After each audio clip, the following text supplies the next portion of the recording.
நான் சென்னையில் இருக்கிறேன். இப்போ கடந்த சில தினங்களுக்கு முன்னாக மேற்கு வங்கத்தில் கல்கத்தாவில் என்னுடைய சகோதரி மகன் நிச்சயதார்த்த விழாவுக்கு வந்திருந்தேன். அப்பொழுது என்னுடைய மனைவியின் தங்கை எனது மச்சினிச்சி அவர்கள் வர்தமான் டிஸ்ட்ரிக்டில் ரசூல்பூர் என்ற கிராமத்தில் இருக்கிறார்கள். அவர்கள் விவசாய குடும்பம். அவர்கள் இதில்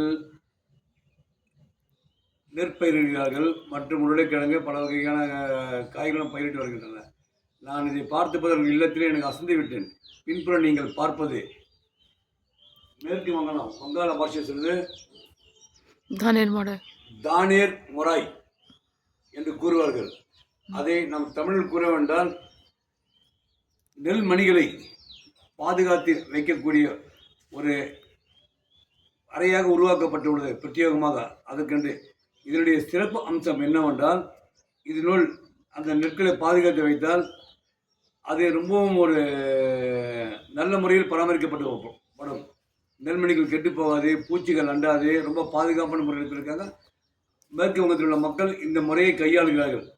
எனக்கு நினைவுக்கு வருகிறது, நம்முடைய தமிழகத்தில் தஞ்சையில் கரிகால் சோழன் மாடு கட்டி போரடித்தால் மாளாது என்று, ஆணை கட்டி போரடித்தால் மாடு என்று கூறிய இடத்திற்கு தகுந்தால் போல ஒவ்வொரு இடத்திலும் ஒவ்வொரு விதமான முறையில் இந்த நெற்பயிர்களை பாதுகாத்து வருகின்றன. அதுக்கு உதாரணமாக தான் இது.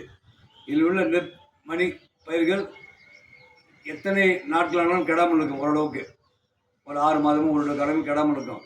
அது பாதுகாப்பு பூச்சிகள் அண்டாது, புழு பூச்சிகள் அண்டாது, ரொம்ப பாதுகாப்பு. இது பிரத்யேகமாக ஒரு தயாரிக்கப்பட்ட இடம்.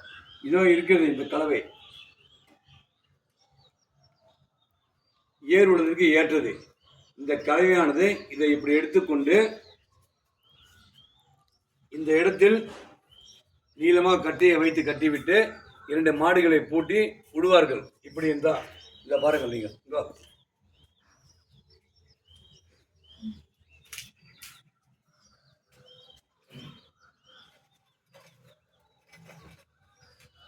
ஏற்கலப்பையானது இது மாடியில் இருக்கிறது நானே உழுது கட்டிக்கிறேன் சிறிது நேரத்தில். இதை போன்ற ஒரு காட்சிகளை காண்பதற்கு எனக்கு மிகவும் கொடுத்து வைத்திருக்கிறது. இதை போல ஒரு பழங்கால முறைகள், அந்த மேற்கு வங்கத்தில் மக்களின் கலாச்சார முறைகள், இவையெல்லாம் பார்க்கும்போது நமக்கு வியப்பாக இருக்கிறது. இன்று எவ்வளவோ காலங்கள் விஞ்ஞானத்துறையிலையும் விவசாயத்துறையிலும் முன்னேறி வந்தாலும் இந்த பழமையை மாறாமல் இங்குள்ள மக்கள் இதை இன்னும் கடைப்பிடிக்கிறார்கள் என்பது இதனின் சிறப்பம்சமாகும். இதை உங்களுக்கு கூறுவதற்காக இந்த இடத்தை நான் ஒரு தொலைக்காட்சி வீடியோவாக எடுத்து உங்களிடம் பகிர உள்ளேன். அனைவருக்கும் என்னுடைய மனமார்ந்த நன்றி. தேங்க்யூ.